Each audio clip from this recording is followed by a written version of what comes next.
आपकी आवाज को सुनने आ रही है प्रभात खबर इलेक्शन एक्सप्रेस। देखते रहिए प्रभात खबर इलेक्शन एक्सप्रेस। नेपाल सीमा से सटा एक ऐसा बिहार का एक ऐसा शहर जो अपने चीनी मिल के लिए, चीनी उत्पादन के लिए विश्व में प्रसिद्ध है और पूरे देश में प्रसिद्ध है।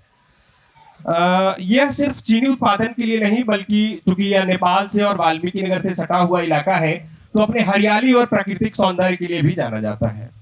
आज इसी रामनगर विधानसभा क्षेत्र की धरती से प्रभात खबर इलेक्शन एक्सप्रेस चौपाल लगी है। तमाम नेतागण और तमाम अतिथिगण हमारे साथ मौजूद है। रामनगर की जनता भी हमारे साथ मौजूद है। क्योंकि हम आपके मुद्दों की बात करने आए हैं, आपके मुद्दे ही हमारा विषय है। तो आज का जो कार्यक्रम होगा वो आपसे ही हम शुरुआत करेंगे। पहले मैं अपना परिचय दे देता हूं। मेरा नाम अनिकेत गुप्ता है और आप प्रभात खबर का इलेक्शन एक्सप्रेस देख रहे हैं। तो आज के इस चौपाल की शुरुआत हम आपसे करेंगे, आपके बीच आकर करेंगे। सबसे पहले हमारे साथ उप सभापति प्रतिनिधि मौजूद है सुजल सिंह जी, उनका बहुत बहुत स्वागत है। सभापति प्रतिनिधि मौजूद है नागेंद्र शाह जी, उनका भी बहुत बहुत स्वागत है। जदयू प्रखंड अध्यक्ष संजय मिश्रा जी मौजूद है, उनका भी बहुत बहुत स्वागत है। पूर्व जिला चीफ मेडिकल ऑफिसर डॉक्टर किरण शंकर झा हमारे साथ मौजूद है, उनका बहुत बहुत स्वागत है। इसके साथ ही राष्ट्रपति से सम्मानित शिक्षक, पूर्व शिक्षक हमारे साथ सदाकांत शुक्ला जी मौजूद है, बहुत बहुत स्वागत है। इसके अलावा अंत में हमारे साथ साहित्यकार सह अधिवक्ता अभय जी हमारे साथ, अभय पांडे जी हमारे साथ मौजूद है, बहुत बहुत स्वागत है। एक बार चाहेंगे सभी लोग एक बार तालियों से इनका जोरदार स्वागत करें। सबसे पहले चलते हैं हम संजय मिश्रा जी के पास। संजय जी, रामनगर विधानसभा क्षेत्र में अब तक जो ये है, क्या चूंकि एनडीए की सरकार है, आपकी सरकार है केंद्र में भी और बिहार में भी एनडीए की सरकार है डबल इंजन की, तो अपने इस विधानसभा क्षेत्र में कोई 3 ऐसे बड़े काम जो आप जनता के बीच रखना चाहेंगे?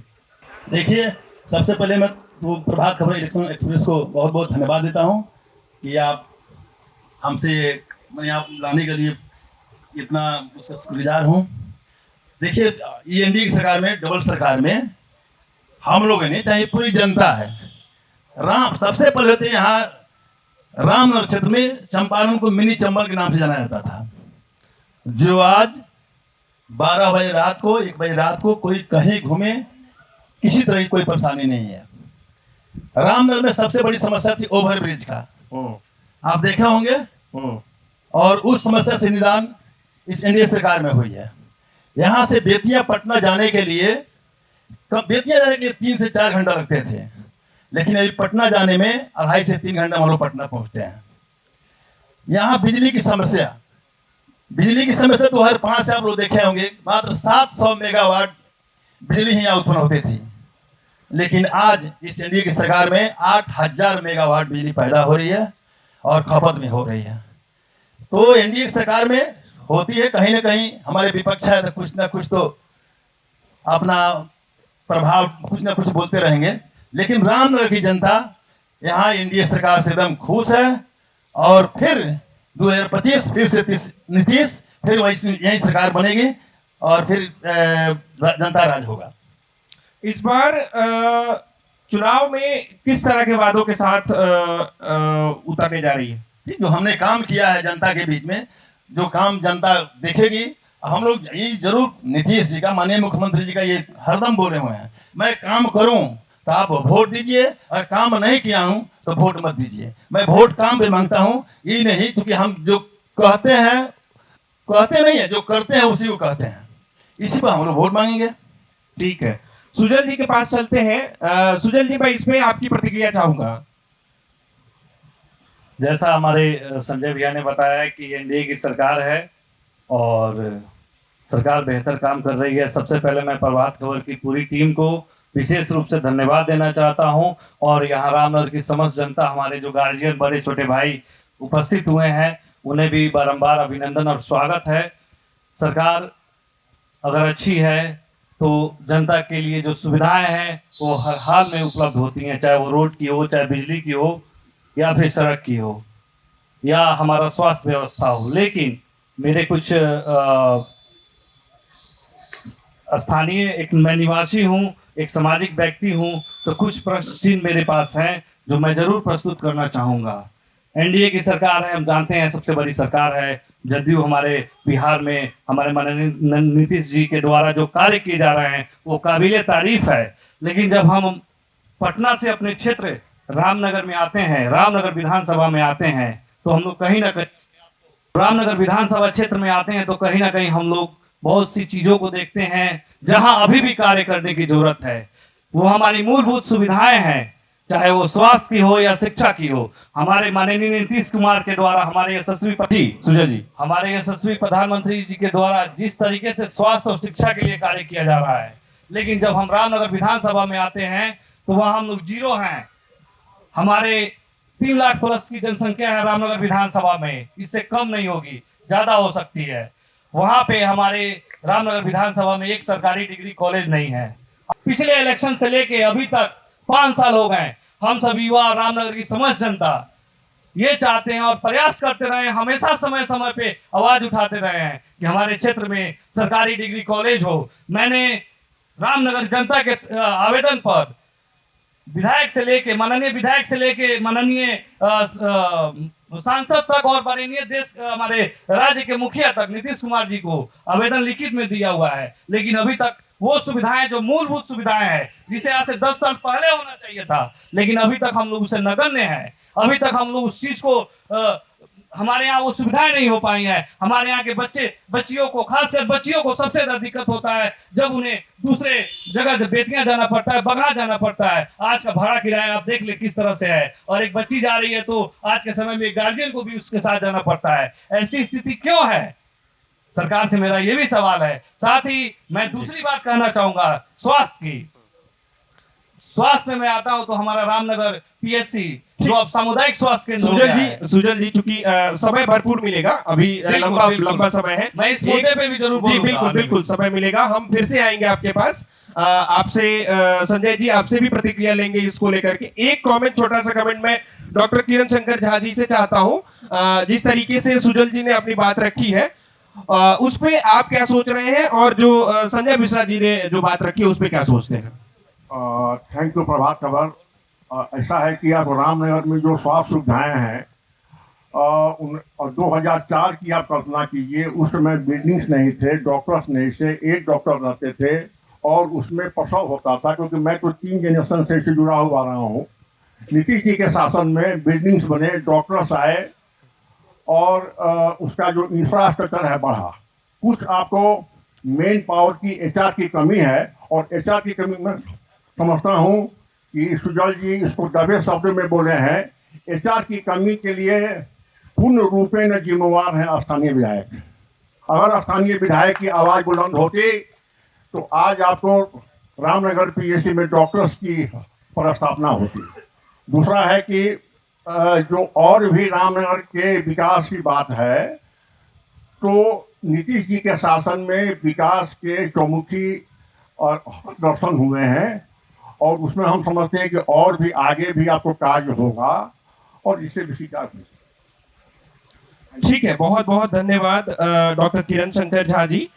इसमें हम वापस चलते हैं संजय मिश्रा जी के पास। जिस तरीके से सुजल जी ने अपनी बात रखी है और जो बता रहे थे, इस पे आप क्या प्रतिक्रिया देना चाहेंगे सर? देखिए, मैं इनको बताना चाहता हूँ कि इसी बिहार में हाई स्कूल भी नहीं कहीं था। एक रामनगर बगही मतलब कहीं कहीं हाई स्कूल था, लेकिन जब एनडीए की सरकार आई हर एक पंचायत में हाई स्कूल हुआ, +2 का भी सब पंचायत में हो गया है। और सूर्य जी बता देना चाहता हूँ कि आपने बगहा जिला में 6 डिग्री कॉलेज का हो गया है, जिसमें रामनगर भी है। CO से जमीन का ही मांगा जा रहा है और बगहा में 6 डिग्री कॉलेज बनने जा रहा है। मैं ये आपको बता देना चाहता हूँ। सदाकांत शुक्ला जी आपके पास आते हैं। कई सारे दावे किए हैं अभी संजय जी ने, और सुजल जी ने भी इसमें अपनी बात रखी है। आप क्या सोचते हैं यहाँ के रामपुर के विकास को लेकर के? सॉरी, रामनगर के विकास को लेकर? रामनगर का भी अच्छा विकास हुआ है, जैसा कि संजय बाबू ने बहुत कुछ बताया है। रेलवे में भी बहुत विकास हुआ है। आज से 15 साल पहले रेलवे स्टेशन की क्या स्थिति थी और आज जो है क्या स्थिति है, इससे सब लोग वाकिफ हैं। फिर भी रामनगर में बहुत कुछ अभी करना बाकी है। जैसे यहाँ कोई टेक्निकल कॉलेज नहीं है, तो टेक्निकल इंस्टीट्यूशन नहीं है, आईआईटी वगैरह यहाँ पर आईटीआई का खोल करके अब बहुत से बच्चों को जो है शिक्षा दी जा सकती है। पारा मेडिकल का कोई ट्रेनिंग इंस्टीट्यूट नहीं है, उसके लिए भी सरकार को पहल करना चाहिए। जंगल के हम लोग पास में हैं, जंगल से पत्ते वगैरह बहुत कुछ कीमती चीज़ निकलता है, उसका भी छोटा मोटा कारखाना खोल करके और जंगल में रहने वाले लोगों को कई तरह के रोजगार दिया जा सकता है। तो काम हुआ है, लेकिन ये सब काम अभी अधूरा है। इसको करने के लिए सरकार को पहल करनी चाहिए और बच्चों को जो है ऐसा उपाय करना चाहिए ताकि रोजगार के लिए बाहर उसको भटकना नहीं पड़े। यहाँ स्वयं जो है स्वरोजगार कर लें, या जो है कुछ जो है टीम मिल करके और कल कारखाना में उनको नौकरी मिल सके, यही मेरी ठीक है। पहले चलते हैं नागेंद्र जी के पास, अपनी प्रतिक्रिया दे और अपनी बात रखें। सबसे पहले प्रभात खबर के सभी पदाधिकारीगण, यहाँ पे उपस्थित सभी हमारे गणमान्य लोग, अतिथिगण, सभी को हृदय से प्रणाम करता हूँ। विशेषकर मैं प्रभात खबर के सभी पदाधिकारी को की रामनगर की पावन धरती पे पाए, इसके लिए बहुत बहुत धन्यवाद। देखिए, सदाकांत शुक्ला सर जी का भी अच्छा उद्देश्य है। इसके पहले जो बिजली हम लोग के रीजन में जो 15 साल पहले जो किसी और पार्टी की सरकार थी, उसके पहले बिजली की व्यवस्था बहुत ही गड़बड़ थी। इसके पहले 8 घंटा 10 घंटा लाइटें मिलती थी, मगर अब जो है 22 घंटा 23 घंटा लाइनें मिलती है। इसके लिए मैं इस सरकार को बहुत बहुत धन्यवाद देता हूं कि बिजली में सुधार हुआ है। बाकी सुजल जी ने बताया कि शिक्षा और स्वास्थ्य के लिए सरकार को इस पर देखना चाहिए। स्वास्थ्य में किरण शंकराचार्य जी भी बात की है कि भाई स्वास्थ्य में सुधार होना चाहिए। हम माननीय विधायक जी से भी बोलेंगे कि भाई उस पर सुधार हो, डॉक्टर का और बहाली हो, महिला का बहुत कमी है स्वास्थ्य केंद्र में, उसका बहाली हो। और जो ये बोले हैं कि स्कूल का जो भी हमारे संजय भैया बताए हैं कि 6 डिग्री कॉलेज पास हुआ है, इसके लिए वो सरकार को मैं धन्यवाद देता हूँ कि बगहा जिला में 6 डिग्री कॉलेज बनने जा रहे हैं। बहुत बहुत धन्यवाद। जय हिंद, जय भारत। अभय जी, सवाल आपसे है। सवाल क्या, आप एक साहित्यकार और अधिवक्ता भी हैं, आप इस पे क्या कहना चाहेंगे? यहाँ की जो शिक्षा व्यवस्था और जो बिजली पे बात चली है, इस पे आप क्या कहना चाहेंगे? आपका क्या मत है? मेरा ये कहना है कि वर्तमान सरकार में शिक्षा के क्षेत्र में उत्तरोत्तर विकास हुआ है। हम लोग कभी कल्पना भी नहीं कर सकते थे कि ग्रामीण इलाकों में लड़कियां भारी तादाद में साइकिल से स्कूलों को जाएंगी। अभी स्थिति ये है कि गांव-गांव में लड़कियों में शिक्षा के प्रति बहुत बड़ी जागरूकता आ गई है। शिक्षा के क्षेत्र में व्यापक सुधार हुए हैं। मेरा मानना है कि दृष्टिकोण सकारात्मक होना चाहिए, न कि नकारात्मक। विकास एक उत्तरोत्तर प्रक्रिया है और यह इसे अचानक नहीं पाया जा सकता है। तो विकास कार्यों की निरंतरता से हम इनकार नहीं कर सकते हैं। दूसरी बात रही, आपने सवाल पूछा बिजली के संबंध में। एक वक्त था कि 24 घंटे में 3 घंटे बिजली रहती थी, अब 24 घंटे में 22 घंटे बिजली रह रही है। अब इससे बड़ी उपलब्धि और क्या चाहिए? सबसे बड़ी बात यह है कि सौर ऊर्जा के क्षेत्र में भी हमारे यहाँ अच्छा काम हो रहा है। लेकिन मैं अतिरिक्त एक बात मैं जोड़ना चाहूँगा अपनी तरफ से इस सरकार के लिए कि यहाँ जन शिकायतों का निपटारा नहीं हो पा रहा है। आम आदमी की शिकायतों के संबंध में जो निर्णायक पदाधिकारी हैं वो न जांच करते हैं, न आम आदमी को उचित इंसाफ मिल पाता है। यह एक बहुत बड़ी समस्या है जो एक जागरूक सरकार में नहीं होनी चाहिए। जनता के पास चलते हैं, एक आध सवाल जो है जनता से भी पूछ लेना चाहिए। क्या नाम है? विनोद उपाध्याय। क्या सवाल करना चाहेंगे जो सामने आपके? जी, सबसे पहले तो मैं प्रभात खबर और पूरे टीम को बहुत बहुत धन्यवाद देता हूं कि रामनगर की धरती पर आप लोग आए और अपना सर्वे कर रहे हैं। ये सबसे बड़ी बात ये है, जैसे अभय पांडे जी ने कहा कि विकास तो निरंतर हो रहा है, यह सतत प्रक्रिया है, लेकिन जो जन शिकायतें हैं उस पर कोई ध्यान देने वाला नहीं है। भ्रष्टाचार चरम सीमा पर है। नीतीश राज में भ्रष्टाचार चरम सीमा पर है और यहाँ पे भूमाफिया हैं। इस क्षेत्र में भूमाफियों का दबदबा है और भ्रष्टाचार उनको पोषित कर रहा है। इस पर भी सरकार को विशेष ध्यान देना चाहिए। संजय मिश्रा जी से। और स्थानीय मुद्दे जैसे है, शिक्षा का है, शिक्षा में उत्तरोत्तर विकास हो रहा है और रेलवे में और जो सड़क में हर तरह का विकास हो रहा है। जैसा अभय पांडे जी ने कहा कि अब लड़कियां भी साइकिल से जा रही हैं विद्यालय अध्ययन के लिए, यह बहुत ही अच्छी खबर है और यह सिद्ध करता है। और शिक्षा ही ऋण है, विकास का ऋण शिक्षा। ठीक है, जवाब लेंगे और भी कई सवाल ले लेते हैं। सर क्या नाम है? मनोज शर्मा। क्या करते हैं? हम रिटायर थे, शुगर फैक्ट्री में काम करते थे, अभी रिटायर हुए हैं। तमाम अतिथिगण हमारे साथ मौजूद है, क्या कोई सवाल आप? सब विकास तो चारों तरफ हो रहा है, कोई दिक्कत नहीं है नीतीश सरकार में। पहले में आज के तुलना में बहुत विकास है, लेकिन अभय पांडे जी ने जो कहा है तो यहाँ इतना भ्रष्टाचार है, जैसे अंचल में भ्रष्टाचार है, और उपाध्याय जी ने भी जो कहा है भ्रष्टाचार के मारे लोग त्रस्त है। कमजोर लोगों के साथ बहुत अन्याय हो रहा है, यहाँ लूट खसोट बहुत ज्यादा चल रहा है इनके राज में। लेकिन और सब काम इनका ठीक है, फिर इस सरकार में आएंगे। अब नीतीश जी से हम लोग गुजारिश करते हैं कि सरकार में जब आए तो इसमें सुधार करें, भ्रष्टाचार को खत्म करें। ठीक है, आगे बढ़ते। सर क्या नाम है? अरुण श्रीवास्तव। आप अपने मुद्दे रखिए जल्दी से। मेरा मुद्दा ठीक है। सब प्रभात खबर की तरफ से हम यही चाहेंगे कि माने अफसरशाही कम हो, बहुत ज़्यादा अफसरशाही हो रहा है। और दूसरी बात ये कि यहाँ पे तरह तरह के घूस और ये सब जो हो रहा है ना। ठीक है, इस पे भी जवाब लेंगे। कुछ युवा साथी भी हमारे साथ मौजूद हैं, उनके पास चलते हैं। क्या नाम है आपका? हर्ष गौतम। पढ़ाई करते हैं आप? जी, BA पार्ट 1 में।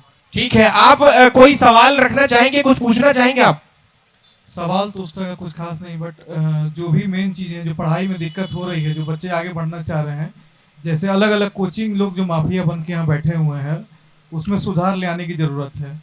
और अब गवर्नमेंट को अलग से उसको आगे बढ़ाने के लिए सर्वे करना चाहिए पढ़ाई के क्षेत्र में, कि और अच्छा यहाँ पे हो पाए। किसी को भी जाना होता है, कहीं चंपारण का हो या कहीं पर का भी हो, तो उसको पटना ही जाना पड़ता है और कोई जगह नहीं है इसके लिए। कम से कम एक डिस्ट्रिक्ट हेडक्वार्टर में कुछ ऐसा सरकारी संस्थान होना चाहिए जिसके लिए पढ़ाई के लिए बच्चे जा सकें। ठीक है, और भी कई साथी हैं, एक एक करके 2-3 सवाल और ले लेते हैं। इसके बाद फिर हम अतिथिगण के पास पहुंचेंगे और उनसे जवाब लेंगे। क्या नाम है दादा आपका? चौधरी। क्या करते हैं? चिमनी पर मौसीगिरी करते हैं। बताइए, कोई सवाल हो आपका? नहीं, सवाल कोई नहीं। कोई सवाल नहीं है। ठीक है, लौटते हैं, कार्यक्रम को आगे बढ़ाते हैं। इसी के जवाब हम अपने अतिथिगण से लेंगे। जितने मुद्दे हमारे साथ हमारे जनता के बीच से आए हैं उस पर हम बातचीत फिर से आगे बढ़ाते हैं।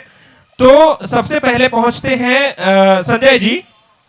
जिस तरीके से लोग बता रहे थे कई तरह की बातें, हालांकि कन्याओं को लेकर के, बालिकाओं को लेकर के इन्होंने काफी तारीफ भी की है कि ये हुआ है, लेकिन जिस तरीके से इन्होंने जो मुद्दा उठाया है, आप भी यही थे, सवाल सुन लिया है आपने, क्या कहना चाहेंगे इन लोगों को, क्या जवाब है? देखिए, मैं बताना चाहता हूँ, भ्रष्टाचार अगर है तो भ्रष्टाचार में हम भी लिप्त हैं। क्योंकि अगर ब्लॉक में कोई कर्मचारी है, वो आपके घर का लड़का है, इनके घर का लड़का है और मेरे घर का लड़का है, वो इस समाज से ही गया है। अभी आप लोग देखे होंगे बड़े बड़े अफसर की घर नोट किया जा रहा है, वो कौन करवा रहा है? माननीय मुख्यमंत्री जी करवा रहे हैं। जो मतलब गेड़ू मार के बैठा हुआ पैसा, सारे पैसा लिया जा रहा है, नहीं लिया? बड़े बड़े अफसर जेल जा रहे हैं, तो कमी हम लोग में है। हम लोग कहीं बोलेंगे, आवाज उठाएंगे नहीं। अगर ब्लॉक में भ्रष्टाचार हो रहा है, अगर हम लोग पूछ दें, मान लिया आवास में लोग कर रहे हैं, पैसा लिया जा रहा है, हम लोग जाते हैं, बताइए पैसा लिया है? जैसे वहाँ पदाधिकारी जांच में जाएगा, वो कहेगा ना हम नहीं लिया है, फिर कैसे सुधरेगा बताइए? अगर भ्रष्टाचार है तो सरकार के द्वारा आपको सूचना का अधिकार से सारा आयोग बना हुआ है, आप लिखित दीजिए। माननीय मुख्यमंत्री जनता दरबार कर रहे हैं, सारे अफसर दरबार, सारे मंत्री दरबार कर रहे हैं। अगर कहीं कुछ आवाज जब तक नहीं उठेगा भ्रष्टाचार नहीं मिटेगा। भ्रष्टाचार के जड़ सिर्फ हम हैं और पंचायत के हम ही लोग हैं। हम नहीं सुधरेंगे। मौका ईमानदार वही आदमी है जिसको मौका नहीं मिल रहा है। जिस दिन मौका मिल जा रहा है सारा ईमानदारी समाप्त हो जा रही है। तो सबसे पहले हमें सुधरना होगा। ठीक, संजय जी आप भी बहुत अच्छे से अपनी बात को बहुत डिटेल में आप रखें। सुजल जी के पास लौटते हैं। जी लौटेंगे जनता के पास। जनता नहीं, जनता के पास फिर से लौटेंगे। भरपूर समय दिया जाएगा आपको अपनी बात रखने का। हमारे इधर के साथी भी अभी बचे हैं, इनके पास भी चलेंगे। समय हमारे पास पूरा है, हम एक एक सवाल से जवाब भी लेंगे, इतने अतिथिगण हैं हमारे। तो सुजल जी बताइए, जिस तरीके से अभी संजय जी ने ये रखा है, अपनी बात रखी है, इसमें क्या आप सोच रहे हैं? देखिए, जो भ्रष्टाचार की बात जो कर रहे हैं हम लोग, ये बहुत ही गहन मुद्दा है। भ्रष्टाचार एक व्यक्ति से समाप्त नहीं हो सकता है। उसके लिए नेता के साथ साथ सारी जनता को ईमानदार बनना पड़ेगा, जागरूक बनना पड़ेगा। हम आपसे कहते हैं कि भाई आवास योजना में 1 रुपया नहीं देना है। आवास योजना माननीय नीतीश जी और माननीय प्रधानमंत्री जी के द्वारा दिया जा रहा है। उसके बाद भी जनता ऐसी है कि नहीं देंगे नहीं तो होगा कैसे सुजल बाबू? हम कह रहे नहीं देना है और आप कह रहे हैं कि देंगे नहीं तो होगा कैसे? तो ये जो भ्रष्टाचार ये पीढ़ी दर पीढ़ी चलते आ रहा है, इसको हम लोग ये प्रयास करें, हम युवा यहाँ बैठे सभी लोग ये प्रयास कर सकते हैं कि इसको कैसे कम किया जाए। खत्म तो नहीं कर सकता है कोई। भगवान श्री राम भी उतर के आए तो मैं इस मन से कहता हूँ वो खत्म नहीं हो सकता है। हम लोग इसको कंट्रोल कर सकते हैं और इसके लिए सभी को एक होना पड़ेगा। यही जब एक लोग के अंदर भ्रम बैठा हुआ है कि जाति आय निवास का अप्लाई करना है, तो जब तक पैसा नहीं देंगे तब तक वो बनेगा नहीं। अरे यार आप जाओ तो सही, नगर परिषद में जाति आय निवास का काउंटर है, निःशुल्क बनता है, लेकिन लोग के अंदर भ्रम है तो लोग गलतियां कर देते हैं। ब्लॉक में जाइए तो वही हाल है। जनता खुद कहती है कि बिना दिए होगा कैसे? तो इस भ्रम को तोड़ने के लिए हम सभी को जागरूक बनना पड़ेगा, खुद भी ईमानदार बनना पड़ेगा और सामने जो लोग हैं उन्हें भी जागरूक बनाना पड़ेगा, तभी ये संभव है। छोटी छोटी टिप्पणी ले लेते हैं। सदाकांत जी, जिस तरीके से वो बता रहे हैं कि हमें जागरूक होना पड़ेगा और इस तरीके से हम भ्रष्टाचार को कम कर सकते हैं, तो क्या सोचते हैं आप, कैसे कम हो सकता है? भ्रष्टाचार कम करने के लिए सबसे पहले हमें जो है जागरूक होना पड़ेगा, अच्छे प्रतिनिधि का चुनाव करना पड़ेगा। यहाँ जो है वोट देते समय जाति पाति में बढ़ जाते हैं लोग, बिहार में खास करके ये बात होती है। वहाँ पैसे लेकर के जो वोट देते हैं, वैसे प्रतिनिधि जो है, चाहे विधायक हो चाहे मुखिया हो, क्या उनसे अच्छा काम करने की हम एक्सपेक्ट कर सकते हैं? नहीं कर सकते हैं। तो संजय जी ने ठीक ही कहा है कि सबसे पहले अपने में भी सुधार करना होगा। और मैं देखता हूँ कि कहता है कि परसों जो है आपका सर्टिफिकेट मिल जाएगा, तो 100 रुपये ले लीजिए ना, आज दे दीजिए ना। ये सब मनोवृत्ति लोगों के अंदर है, सब इसमें सुधार करना बहुत ज़रूरी है और हम सब आदमी को जागरूक होना पड़ेगा और इस तरह के चीज़ों पर का विरोध करना होगा, तभी जाकर के भ्रष्टाचार। डॉक्टर साहब बताइए। मैं डाटा देना चाहूँगा कि केरला में सबसे ज़्यादा हाईएस्ट लिटरेसी रेट है और आप अगर डाटा देखेंगे जो सेंसस का डाटा है लिटरेसी का, उसमें पूर्णिया के बाद हम मेरा जिला सबसे ज़्यादा पिछड़े हुए हैं लिटरेसी में। और उसमें भी आप देखिएगा तो रामनगर जो है, रामनगर पूरे जिले में सबसे कम लिटरेसी रेट यहाँ का है। तो अभी आपको जैसे बोले हैं, आपको सुजल जी बोले हैं, शुक्ला जी बोले हैं कि जब तक लिटरेसी रेट यहाँ का बढ़ेगा नहीं तब तक अफसर आएंगे, अफसर लूटेंगे और अफसर चले जाएंगे। इसीलिए सबके जड़ में है लिटरेसी। तो लिटरेसी बढ़नी चाहिए, शिक्षा बढ़नी चाहिए ताकि लोग जाने कि केरला में घुसखोरी नहीं है, बंगाल में कम है घुसखोरी। और आपको हमारे ज़िले में रामनगर में हमको लगता है सबसे ज़्यादा करप्शन है। तो करप्शन है कि हम लोग पढ़े लिखे नहीं हैं और आप लोग हम लोग मूर्ख रिप्रेजेंटेटिव चिंते हैं। इसीलिए लिटरेसी आपको जड़ में है, कैंसर है लिटरेसी, उसको पढ़ना चाहिए। ठीक है, अभय जी के पास लौटते हैं। अभय पांडे जी, एक छोटा सा टिप्पणी लेना चाहेंगे जिस तरीके से लिटरेसी रेट को लेकर के और भ्रष्टाचार को लेकर के ये बात हो रही है कि इस तरीके से भ्रष्टाचार कम किया जा सकता है, आप क्या सोचते हैं, क्या तरीका है? मेरा मानना है कि अभी आपने कुछ लोगों से प्रश्न किए, उन लोगों ने कहा कि नहीं मेरा कोई सवाल नहीं है। समाज से जब तक सवाल नहीं उठेंगे भ्रष्टाचार कम नहीं होगा। दूसरी बात, मेरा मानना है कि भ्रष्टाचार के साथ जब अनाचार जुड़ जाता है तो ज़्यादा कष्टकारक होता है। यदि यहाँ पर साक्षरता का दर कम है तो इसका अर्थ यह नहीं है कि जनता को भ्रष्टाचार से पीड़ित होना चाहिए। मेरा मानना है कि कहीं ना कहीं नियंत्रण का अभाव है, कहीं ना कहीं अफसरशाही बेलगाम है, और मेरा मानना है कि साक्षरता का दर भले ही कम हो, लोगों की जागरूकता का प्रतिशत बढ़ रहा है, और आने वाले दिनों के प्रति मैं आशान्वित हूं कि अनाचार के विरुद्ध जरूर आवाज समाज के बीच से उठेंगे। ठीक है, धन्यवाद। ठीक है, एक बार फिर से मैं जनता के पास चल रहा हूं, एक एक छोटा छोटा सवाल ले लेते हैं। क्या नाम है आपका? संजीव कुमार चौबे। क्या करते हैं? मैं समाजसेवी प्लस व्यवसायी। बताइए, कोई सवाल हो तो रखिए। सबसे पहले हमारे देश बिहार राज्य में या चंपारण में किसानों को मुद्दा बहुत जो है प्रज्वलित है। यहाँ किसान सबसे ज़्यादा पीड़ित है। शिक्षा का भी सभी ने मुद्दा उठाया, शिक्षा भी बहुत बदहाल स्थिति में है। भ्रष्टाचार का भी वही स्थिति है। स्वास्थ्य सेवा बदतर स्थिति में है, खासकर रामनगर में। रामनगर का जो पीएचसी है इस समय बहुत दयनीय स्थिति में है। यहाँ कोई डॉक्टर नहीं है, कोई रेस्पॉन्सिबिलिटी लेने वाला नहीं है, क्योंकि यहाँ कोई भी मरीज आता है तो सीधे उसको रेफर किया जाता है सदर अस्पताल बेतिया के लिए या पटना के लिए। यहाँ कोई उसके लिए जिम्मेदारी अपना उठाना नहीं चाहता है, कोई जिम्मेदार है भी नहीं। यहाँ कोई विधायक से लेकर स्थानीय विधायक है या कोई भी इस पर कोई कार्रवाई भी नहीं कर रहा है। यहाँ के जो स्थानीय लोग हैं बहुत इससे पीड़ित भी हैं। और किसानों का जहाँ तक सवाल है, यहाँ पे जो उसका सबसे पीड़ित किसान है यहाँ पे। ये मुझे लग रहा है कि आज़ादी के 78 साल बाद भी ये स्थिति ज्वलंत बनी हुई है। नहीं, सिंचाई की समुचित व्यवस्था यहाँ नहीं है। जैसे पानी, अगर ऊपर से पानी गिर भी गया तो रासायनिक खाद उपलब्ध नहीं होता है। यहाँ कोई विधायक से लेकर यहाँ पदाधिकारी तक भी इस पे कोई अपनी कार्रवाई नहीं करते हैं। और जब भी भ्रष्टाचार या जैसे नगर परिषद की बात चली, यहाँ देखिए केवल लोग क्या करते हैं कि अपने ऊपर से हटाकर कोई भी मुद्दा को जनता पे डाल देते हैं। भ्रष्टाचार ये यहाँ जड़ जड़ में व्याप्त है। जैसे अभी सुजल ने हमारे प्रतिनिधि हैं, उन्होंने मुद्दा उठाया कि नहीं इस तरह के घूस इस तरह धमका कर लिया जाता है यहाँ पे। जैसे आवास योजना के बारे में तुम्हारा नाम काट दिया जाएगा, चाहे इस तरह तुम हमारे लिस्ट में नहीं हो, हमें वोट नहीं दिए हो, इस तरह करके लोगों का जैसे नाम काटकर धमकी के साथ उनसे घूस लिया जाता है। ठीक है, सवाल लिए जाएंगे। भैया क्या नाम है आपका? मेरा नाम मनीष पांडे है जी। बताइए कोई सवाल। देखिए, नीतीश जी के सरकार में काम हुआ है, अभी जो काम कर रहे हैं बढ़िया कर रहे हैं, आगे भी बढ़िया काम करेंगे।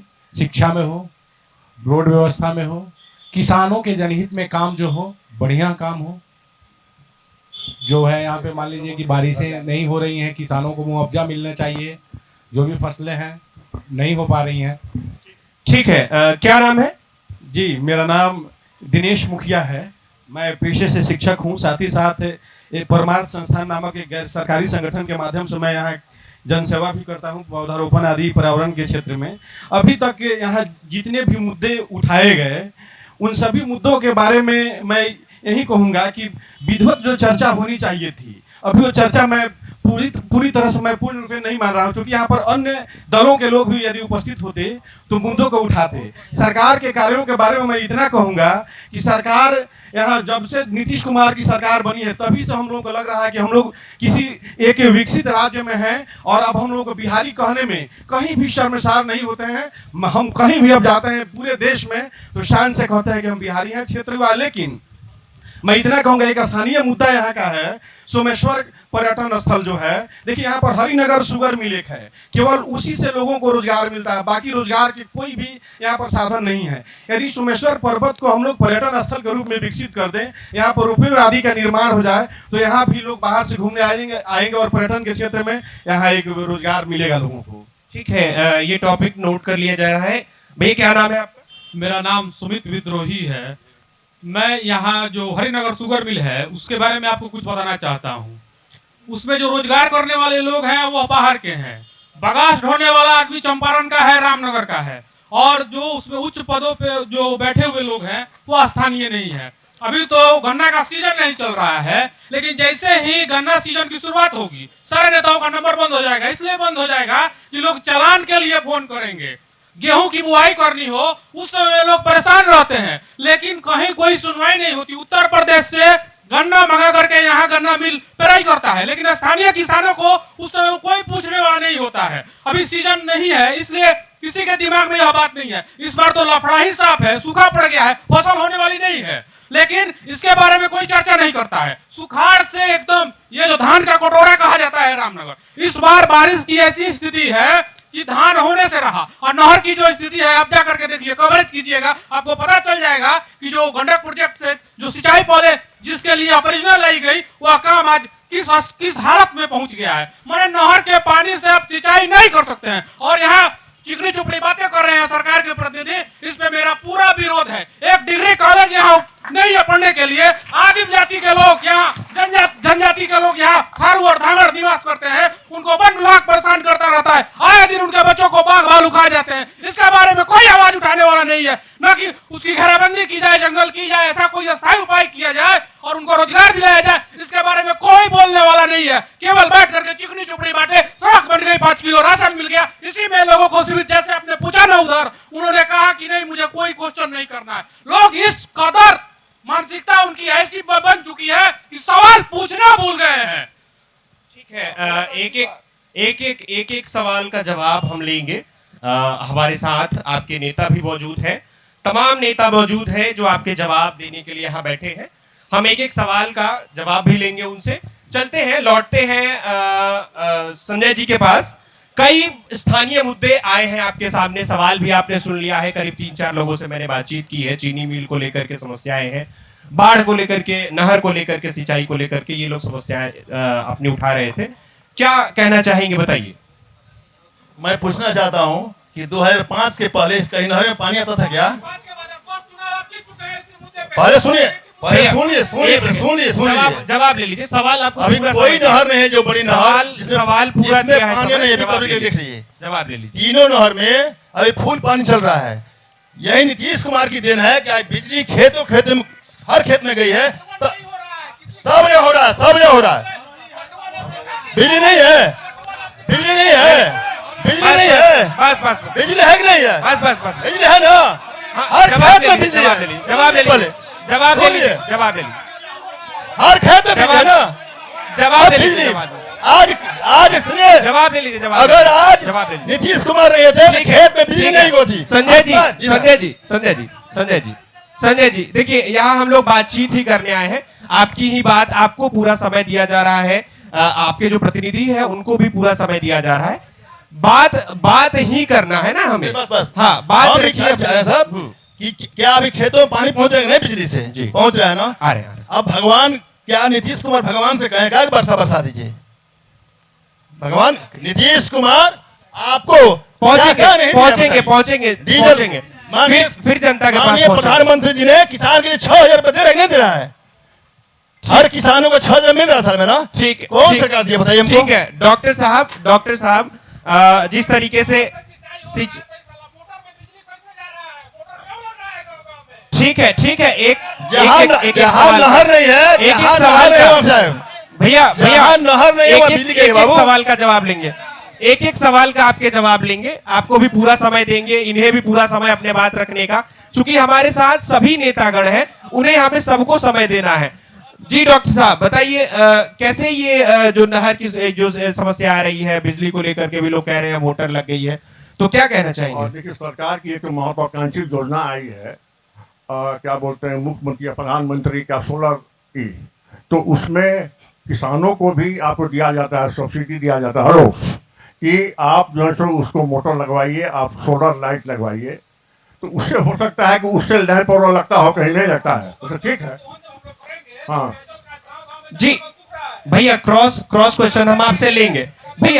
भैया आपसे लेंगे, इससे क्या होगा कि बातचीत सही नहीं हो पाएगी। आपसे भी क्रॉस क्वेश्चन हम लेंगे, आपसे लेंगे, जरूर पहुंचेंगे। तो उसमें जो है और बिजली की जो व्यवस्था है तो आगत दिनों में काफ़ी अच्छी सुधार हुई है उसमें। तो हमको लगता है कि ये सब थोड़ी मामूली त्रुटियां हैं जो धीरे धीरे समय से आपको ठीक ठाक हो जाएंगे। ठीक है, चूंकि अभय जी के पास लौटते हैं, कैसे ये जो नहर और बिजली की जो बात आ रही है यहाँ पे, कैसे क्या कहना चाहेंगे इस पे? हेलो, मैं किसी पर दोषारोपण नहीं करता।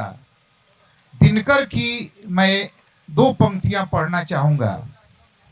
दिनकर जी किसानों की परिस्थितियों के बारे में लिखते हैं, तनका बहा पसीना तो कुछ सजल हुई बालू की रेती, खाने के दिन आए तो करना घर में आंसू की खेती।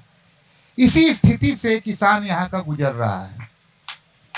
आंसू की खेती अब करेंगे लोग।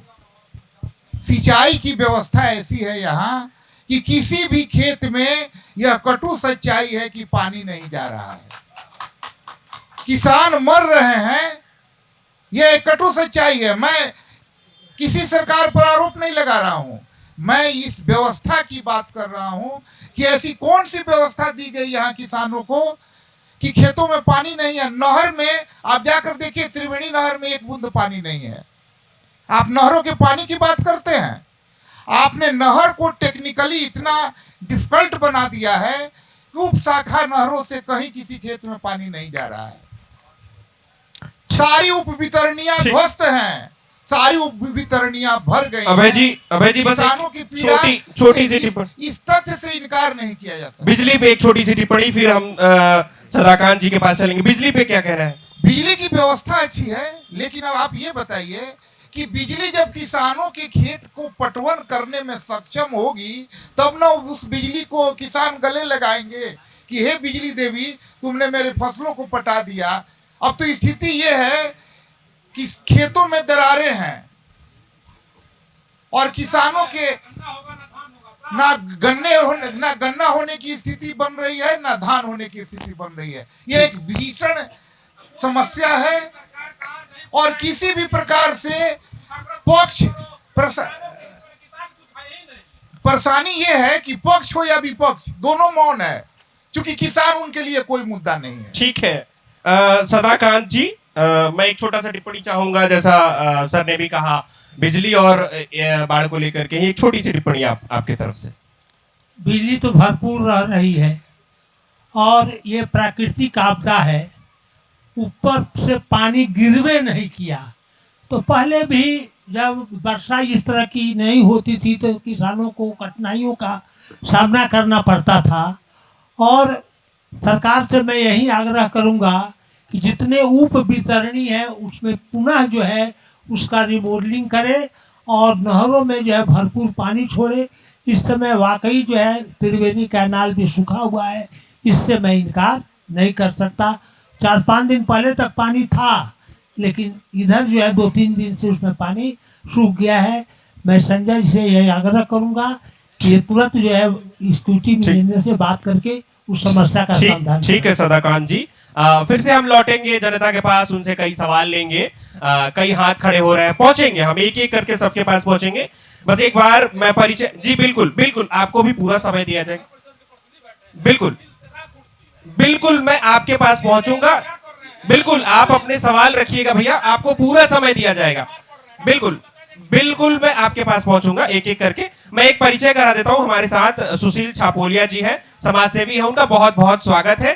चूंकि कार्यक्रम शुरुआत हो चुकी थी, इस वजह से मैं परिचय नहीं करा पाया। बहुत बहुत स्वागत है उनका। अब चलते हैं हम लोगों के पास, चलते हैं जनता के पास, चलते हैं, उनके कई सवाल हैं। क्या नाम है? हेमराज बैठा जी, बताइए। देखिए, आप बुरा नहीं मानिए। नहीं बुरा नहीं, मैं भी नहीं, अच्छी बात। डिबेट सही नहीं हो रहा है ऐसा। देखिए, अभी रामनगर की बहुत बड़ी समस्या है रामनगर की, कि नीतीश बाबू बराबर आते हैं हरनाटाड़ में, बराबर आते हैं, और अभी आपको दोन में जाना है तो लोग नहीं जा रहा है, वहाँ डॉक्टर नहीं, अस्पताल नहीं है, मर रहा है, कंधा पर लेकर के मरीज को लेकर जा रहा है दोन जाने के लिए। आप इसको नोट कीजिए कि दोन जाने के लिए कोई रास्ता नहीं है अभी। बरसात में उल्लू भी बोल रहा है कि बरसात में भी नहीं जा सकते हैं, आपको दोन जाना है। नीतीश बाबू जो पूर्व जाते हैं और वहां से लौट जाए, उनको नहीं दिखाई दे रहा है कि भाई आज आदि के इतना दिन पहुंचेंगे पहुंचेंगे, एक एक करके पहुंचेंगे। जब आप बोलेंगे तभी सुन पाएंगे। रामनगर की बहुत बड़ी समस्या है कि दोन को रामनगर से जुड़िए, नहीं जुड़ रहा है। 5 को नदी है कि नहीं, इसको आप मुखपृष्ठ पर दीजिए। आप जो है 5 को नदी है वहाँ, और नदी में जो है अभी पानी आएगा, गाड़ी इधर की इधर, उधर की उधर रुक जाएगी, लोग आना जाना बंद हो जाएगा, मरीज मर जाता है वहाँ, झोरा छाप दवा करता है कि नहीं। वहाँ के लोगों को कोई सुविधा नहीं है, शौचालय की व्यवस्था नहीं है, पैखाना जो है बाहर लोग करता है। ये स्थिति आप जाइए एक बार दोनों के अंदर घूमिए, आए हैं तो उसको देखिए। एक चीज ये है। दूसरी चीज ये है कि अभी शिक्षा के बारे में लोगों ने बताया कि नहीं, अभी हमारे यहाँ शिक्षा के बारे में, यहाँ की बात नहीं, पूरे बिहार की मैं समस्या उठा रहा हूँ। अभी आप इसको लिखिए, अखबार में दीजिए कि इतना बड़ा जो है पांडे जी थे, एजुकेशन डायरेक्टर बनाए, फिर ये आए हैं साउथ इंडियन। भाई क्या स्थिति है। अभी हमारे गुटीलाल गर्ल हाई स्कूल है, हंसिए नहीं, वहाँ पर 5 कमरा है, 2200 लड़कियां हैं, 22 वो टीचर है, कैसे पढ़ाई होगा आप बताइए। 5 स्कूल में, 5 क्लासरूम में 2200 लड़की पढ़ेगी कभी नहीं पढ़ सकती है। तो डॉक्टर साहब ने कहा कि शिक्षा की ये स्थिति है। अभी पार्वती कन्या यहाँ बगल में है, वहाँ सिर्फ 5 टीचर हैं, 800 बच्चे हैं, लड़की लड़का मिलकर के। 5 शिक्षक जो है कैसे पढ़ाएगा। मिडिल स्कूल है, विषयवार जो है बहाली कर रहे हैं। क्या ड्रामा कर रहे हैं आप लोग, बिहार को शिक्षा को गट में मिला रहे हैं। इसको आप लिखिए, बिहार की समस्या है। कहाँ सीतामढ़ी की लड़की। बिल्कुल पहुंचेंगे, आपके पास भी पहुंचेंगे, आप भी अपनी बात कर रहे हैं आप जल्दी से और जल्दी से। तो कहने का हमको अर्थ ये है कि आप जो है ट्रांसफर का सिस्टम जो किए हैं, लड़की को सब दूर में कर दिए, लड़का को घर से यहाँ निकला यहाँ कर दिए, इस तरह की व्यवस्था आपको है कि नहीं। ये बहुत बड़ी समस्या है, छोटी मोटी नहीं है। इसको ये 2 चीज है कि नहीं, और बताते लेकिन जाइए। ठीक। क्या नाम है? लक्ष्मी नारायण शुक्ल नाम है मेरा। बताइए आपने सवाल। मेरा सवाल ये है कि 40 वर्ष से यहाँ पर बस स्टैंड का निर्माण कार्य किया जा रहा है। बार बार यहाँ का जो डगबगला के प्रांगण है, जो जिसमें सैकड़ों पेड़ पौधे रहे हैं, और यह हमारे सम्माननीय मुख्यमंत्री जी का जल जीवन हरियाली है, और वो प्रयोग स्थली बन गया है स्थानीय स्तर पर। उसमें जो स्थानीय स्तर के जो भी प्रबंधन हो, प्रशासनिक अधिकारी हो, नेतागण हो, वो डगबगला को कभी तरकारी स्टैंड बनाते हैं तो कभी बस स्टैंड बनाते हैं। और पर्यावरण के प्रति जो अभी भयावह स्थिति है वो आपके समक्ष है।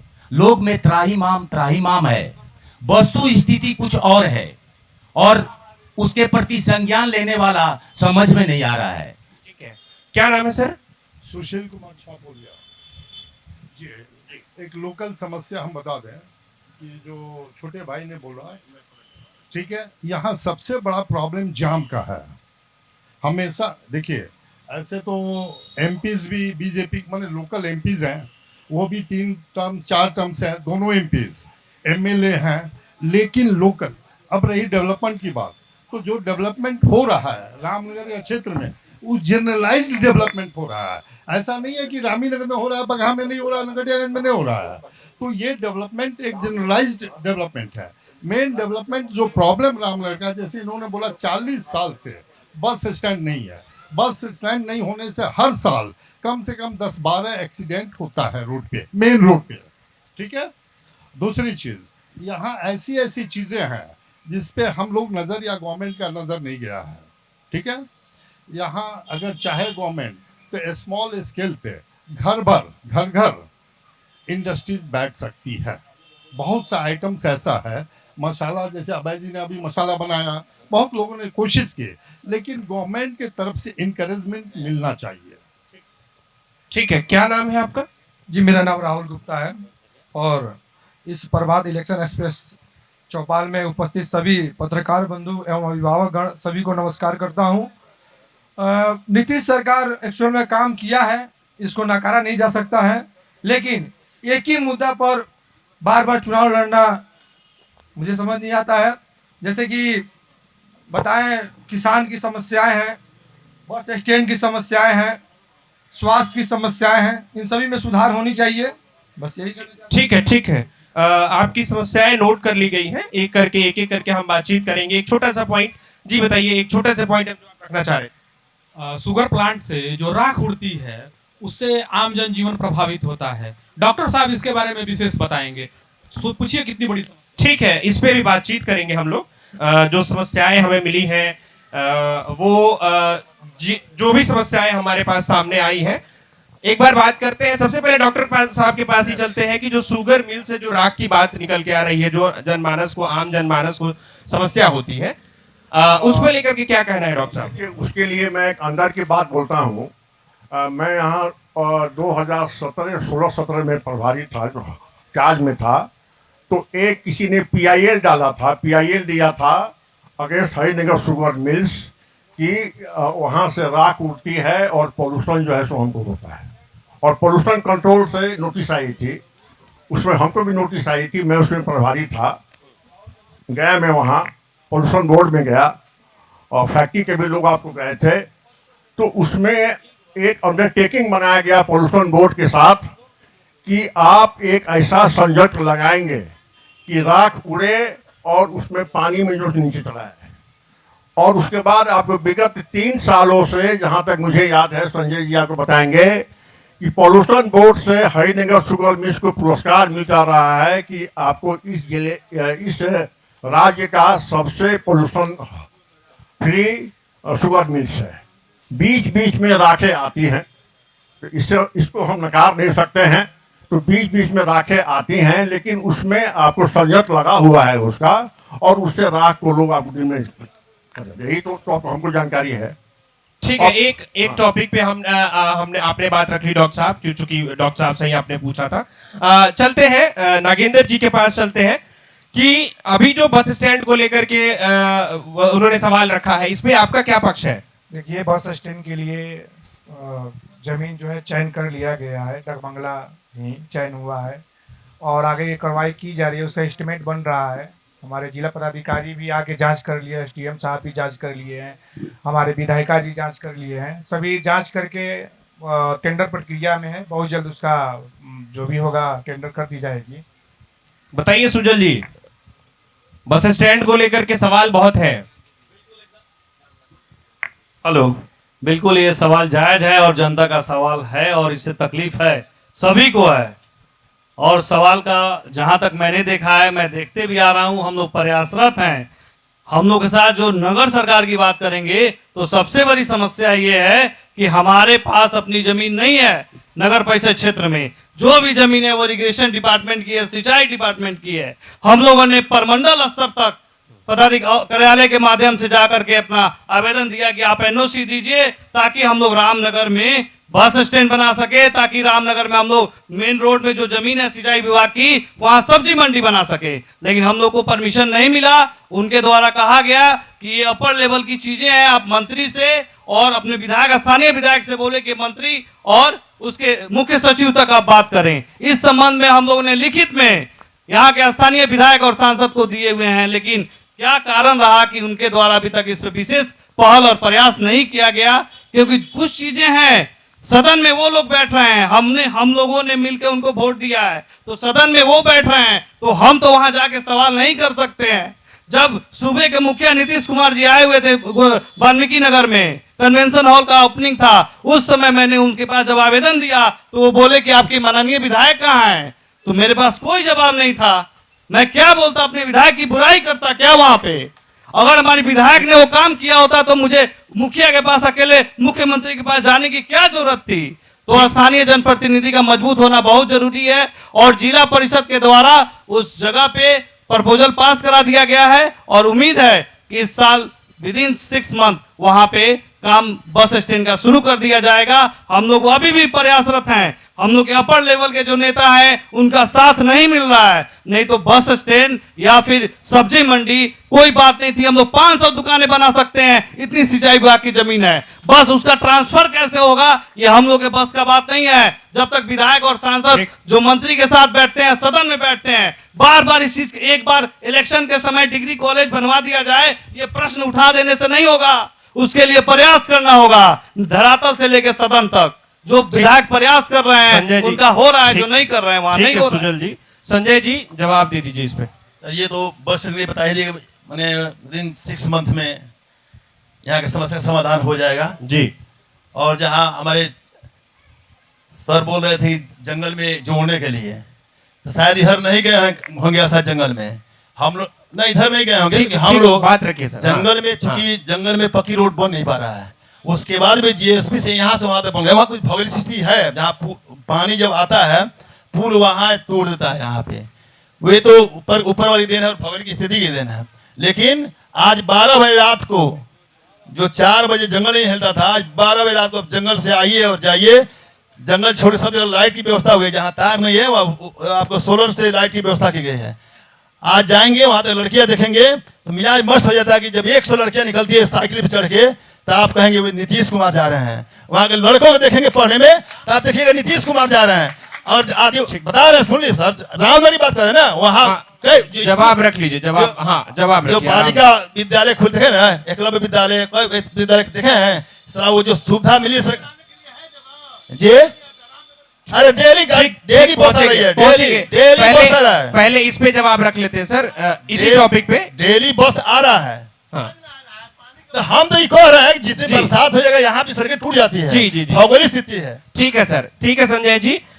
बहुत ये इनका जवाब, हमने जो जनता से सवाल लिया था उस पे जवाब ले लिया है लगभग। अब मैं चूंकि क्या है, मैं आप लोगों को बता दूं, हम ये जो प्रभात खबर का इलेक्शन एक्सप्रेस है, ये बिहार के 243 पूरे विधानसभा सीटों पे घूम रही है। हर विधानसभा क्षेत्र में हम एक चौपाल लगा रहे हैं।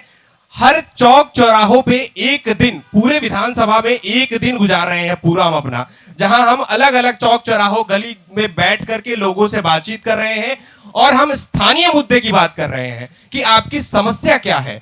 अब मैं लोगों से बातचीत करने के बाद, मैं जब यहां पहुंचा हूं, जब लोगों से बातचीत की तो पता चला कि कई लोगों के नाम राशन कार्ड में नहीं जुड़ पाए हैं। तो इसकी समस्या बहुत ज्यादा आई है। तो इस पे जवाब मैं चाहूंगा कि क्या समस्या आ रही है लोगों के राशन कार्ड के नाम पे, क्यों नहीं जुड़ पा रहे हैं राशन कार्ड? ऐसी मैं कहता हूं, अगर किसी का राशन कार्ड में नाम नहीं जुटा है, आप ऑनलाइन करवाइए। ऑनलाइन सुविधा है, पोर्टल बाजार है, कहीं मतलब ये नहीं है जैसे आप ऑनलाइन कीजिएगा। हो सकता है कोई परेशानी करता हो, कोई आप लोगों को मैंने पैसे के लिए, गाही के लिए परेशान करता हो। अगर वैसा व्यक्ति सही में जिनमें लोग है तो आप आइए, 3 दिन के अंदर मैं बैठ के वहां पे आपके राशन कार्ड को मैं भिजवाता हूँ। चलिए, बहुत अच्छा। ये अब चौपाल का अंतिम दौर है। चूंकि एक सवाल लास्ट में 2 हाथ आ रहे हैं, मैं चाहता हूं कि एक बार सवाल ले लिए जाए ताकि निराशा ना हो कि हम चौपाल में बैठे और हमारे सवाल का जवाब नहीं मिला। जी छोटा सा, जल्दी से। छोटा सा ही है, लेकिन अभी सुमित जी ने उठाया था हरिनगर शुगर मिल का, यहाँ पे भी सर ने बोला कि डॉक्टर साहब ने कि नहीं उसको पुरस्कार मिला। मुझे ये समझ में नहीं आ रहा कि उसको पॉल्यूशन बोर्ड से किस प्रकार का पुरस्कार मिला। यहाँ रात में जब भी शुगर मिल चलता है, कई मुद्दे हैं शुगर मिल के, तो वहाँ पे रात में 11 बजे के बाद वो जो भी पानी इंडस्ट्रियल का होता है, जो दूषित होता है, वो रमरेखा में छोड़ दिया जाता है, और जिससे सारी उधर की जो भी मवेशी हैं पीते हैं उससे मर जाते हैं वहाँ पे। ये सबसे ज्वलंत मुद्दा है। और रात का जहाँ तक सवाल है, ये 3 साल से उसको पुरस्कार मिल रहा है। हम लोग के छत पर वहाँ से लगभग 500 मीटर से अधिक दूरी पे मेरा घर है, फिर भी हम लोग उसे त्रस्त हैं। और उसके चलते, शुगर मिल के चलते, यहाँ रामनगर में और हरिनगर दोनों में जाम की समस्या बहुत ज्वलंत मुद्दा है। वहाँ पे इतनी स्थिति खराब होती है कि अगर कोई मरीज है मर जाएगा, लेकिन वहाँ से जाम से। ठीक है, जाम और जो शुगर मिल की समस्या वाली बात थी उस पर हम छोटा सा, इधर आ जाइए चाचा, आप इधर आ जाइए, सामने आएंगे तो आप भी दिखेंगे कैमरा में। सामने आ जाइए, पीछे की तरफ कुर्सी है, खाली है, बैठ जाइए, आपके पास हम पहुंचेंगे। सवाल है, आप लोग जुड़े रहिएगा, चूंकि 5 से 7 मिनट का, 10 मिनट का और कार्यक्रम। मैं पहुंचूंगा। ये सवाल जो आपने किया है, किन से किया है सवाल? मैं देखिए, अभी डॉक्टर साहब बोले कि उसको पुरस्कार मिला है पोल्यूशन बोर्ड से, तो किस प्रकार से उसको पुरस्कार मिला है ये मुझे जानना है। एक और चीज, मैं भी एक किसान हूँ, मुझे पूरे सीजन में मात्र एक चालान मिला है, मात्र एक टेलर के चालान मिला है कि यहाँ से अभी इन्होंने बोला कि शुगर जो है यूपी से यहाँ सप्लाई हो रहा है, यहाँ के जो भी स्थानीय लोग हैं उनको चालान नहीं मिलता है, वो काफी परेशान है और दूसरे जगह जाकर अपना गन्ना। चालान को लेकर के भी सवाल है, लेंगे सवाल भी ले लेंगे जल्दी से। भैया क्या नाम है आपका? मोहम्मद मुस्तफ़ा। बताइए सवाल। मैं सबसे पहले मैं सुजल भैया के साथ बहुत मुतफिक हूँ कि डिग्री कॉलेज सबसे ज्यादा जरूरी है हमारे रामनगर के लिए। ये 20 साल से एनडीए की सरकार है, लेकिन डिग्री कॉलेज का कोई अभी तक सूचना तक नहीं है। अभी जमीन के लिए आवंटन किया जा रहा है, जमीन कब मिलेगी उसका कोई व्यवस्था नहीं है। साथ ही साथ हमारे रामनगर में सबसे ज्यादा जाम यहाँ पे पुल पे बस स्टैंड के पास लगती है, वहाँ पुल का दोबारा जो रिसेक्शन किया जाए। और हमारे यहाँ पलायन की सबसे बड़ी मुद्दा है, जो अपने यहाँ हमारे यहाँ कोई कल कारखाने नहीं है, जो सारे लड़के बाहर जा रहे हैं। और एक यहाँ पे SIR का जो मुद्दा चल रहा है, 50 लाख से ज्यादा मजदूर जो जिनके नाम कटेंगे और उनका नाम राशन कार्ड से भी काट दिया जाएगा, ये बहुत बड़ी चाल चल रही है सरकार के द्वारा। और नगर परिषद में जो हमारे देख रहे हैं कि बोला जा रहा है कि वहाँ पैसा नहीं लिया जाता है, यहाँ तो सरकारी जमीन पे लोगों को मिल जाता है। ठीक है, सारे सवालों के जवाब ले लेंगे आपके। भैया बताइए क्या सवाल है? मैं यहाँ स्थानीय मुद्दों पे ही बात करूंगा क्योंकि मैं रामनगर का निवासी हूँ।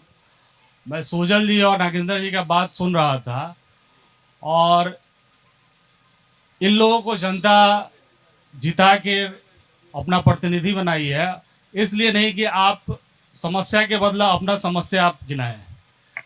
आप अगर सांसद विधायक से प्रयास कर रहे हैं तो आपकी जवाबदेही बनती है कि वो प्रयास कार्य रूप में परिवर्तित हो।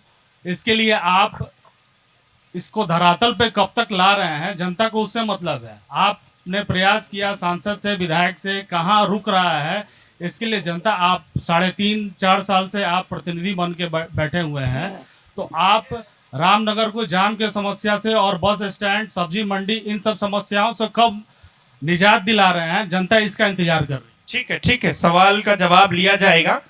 सवाल पूछिए।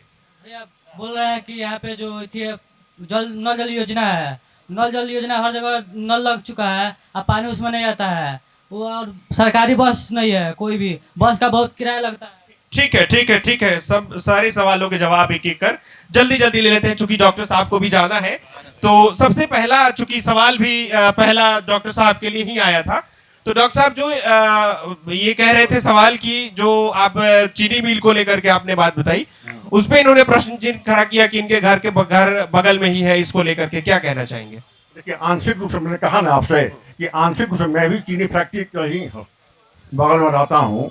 आंशिक रूप से छाइयाँ आती हैं, गंदगियाँ आती हैं, और उसमें जो, और जैसा मिश्री जी आपको बताएंगे, जो संयंत्र लगा हुआ है, सबसे लेटेस्ट संयंत्र लगा हुआ है कि उठता है और उसको नीचे गिरा देता है।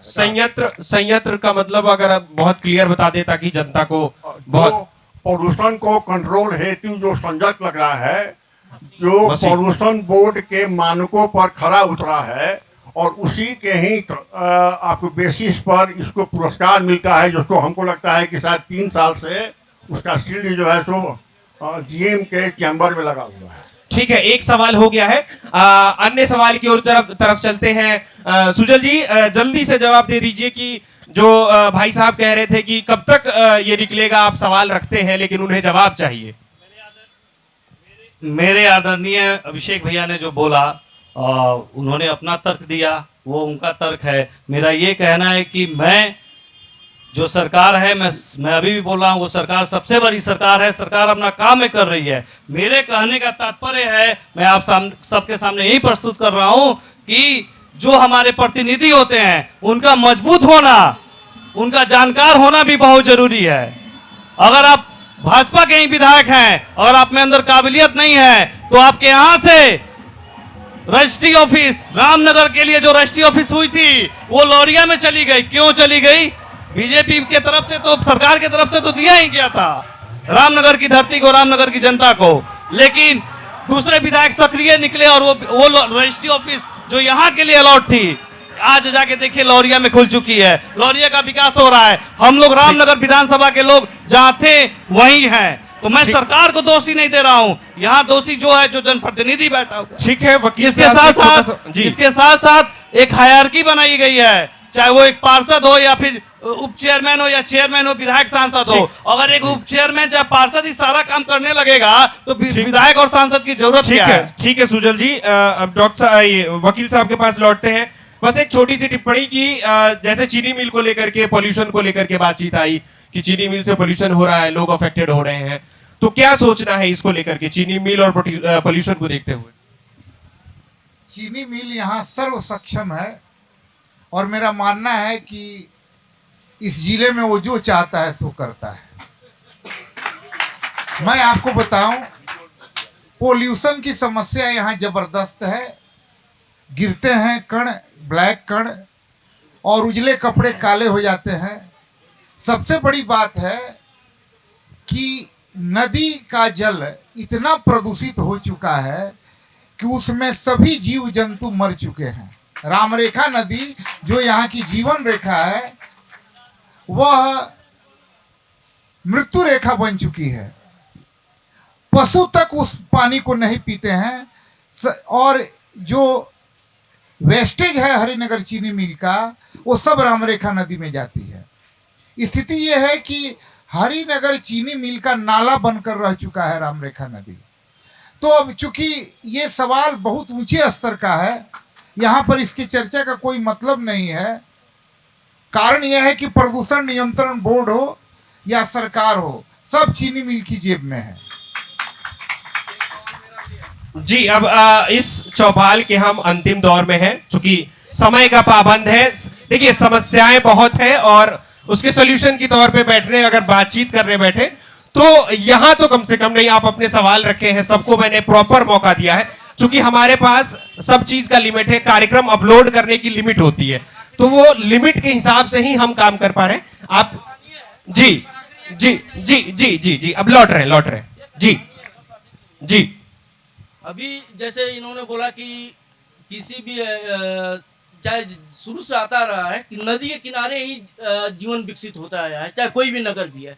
हमारे रामनगर का एक नदी है रामरेखा, जिस पर भी चर्चा चल रही है, वो इतना ना अतिक्रमण हो चुका है उसका, उसको अतिक्रमण मुक्त कराना चाहिए। इसकी नगर परिषद की पूरी जिम्मेदारी है, हर जगह शुरू से लेकर यहाँ से, नहीं अतिक्रमण में है वो, चाहे नहीं एक मिनट, यहाँ से शुगर मिल भी वहाँ पे क्या किया, संकरा कर दिया है। जो कभी था 60 से 70 फीट चौड़ा था, वो आकर हो गया 10 से 15 फीट में। ठीक, इस पे जवाब ले लेंगे, बताइए भैया। जी बिल्कुल, हम नगर परिषद के दोनों प्रतिनिधि यहाँ पे बैठे हैं और इन दोनों के चुनावी मैनिफेस्टो में था कि नगर परिषद रामनगर के बीचों बीच जो नदी बहती है उस नदी के अतिक्रमण मुक्त करना और वाटर ट्रीटमेंट प्लांट लगाना। क्या आप लोगों की सरकार अब की अवधि समाप्त होने वाली है, ये कब लगेगी? और दूसरी बात,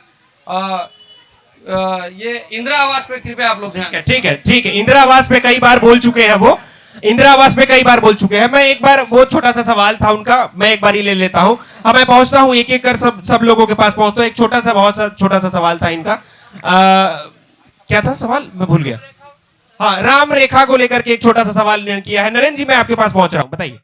देखिए जी जी जी जी, सवाल सुन लिया उन्होंने। देखिए, रामरेखा नदी पे अतिक्रमण है, सब लगभग 1 माह पहले सर्वे करा लिया गया है। लगभग 2.5 से 3 करोड़ की लागत से वो सफाई की जा रही है और जो भी अतिक्रमणकारी है उस पे नोटिस करके उस अतिक्रमण को हटाया जाएगा। बहुत जल्द ही वो अतिक्रमण हटने वाला है। ठीक है, बहुत धन्यवाद। देखिए, हमारे साथ तमाम रामनगर विधानसभा की जनता मौजूद थी सामने हमारे।